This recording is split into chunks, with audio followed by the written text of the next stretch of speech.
The first DC Studios project, Creature Commandos, has officially found its Rotten Tomatoes. So let's talk about the 100%.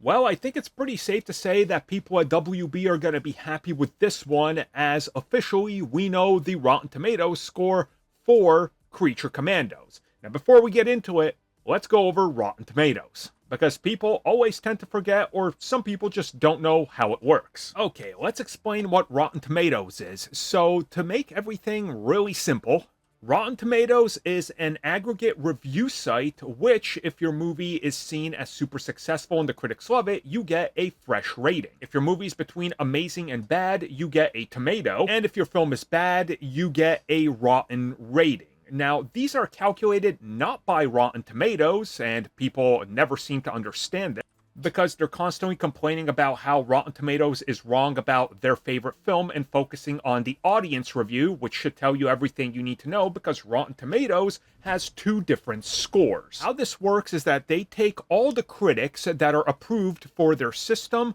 aka places like Variety, Deadline, and so forth, including smaller outlets, and they contribute to the tomato meter, while on the other side, you got the audience score, and typically there is usually a discrepancy between the two. All these scores are put into a aggregate machine, and, well, it spits out what your Rotten Tomatoes rating would be, / the overview of it, and you got it with, well, the RT score. And if that's not good enough for you and you want more insight besides just the number, you can click the reviews or the ratings, and it brings you all the way down to the bottom of the page, where you can scroll to your heart's content and see what fans and approved critics think of various different projects. There is no singular person at Rotten Tomatoes that's responsible for this score, so when you hear people saying Rotten Tomatoes is wrong, that's because they don't understand how the system works. The system is pretty simplistic. It's a great way to be able to gauge the general consensus of critics and audiences, and, well, it's a service that's become commonly and widely used across the industry to gauge interest and, of course, the love of franchises and projects. Enter Creature Commandos, because as of the making of this, there's reviews coming in, and right now the project sits at 100. Now, of course, TV series are graded differently than films. That should be mentioned. Some people do not review it till they watched everything and it's done airing. Sometimes it's based on 1 or 2 episodes that's been screened and then it gets adjusted.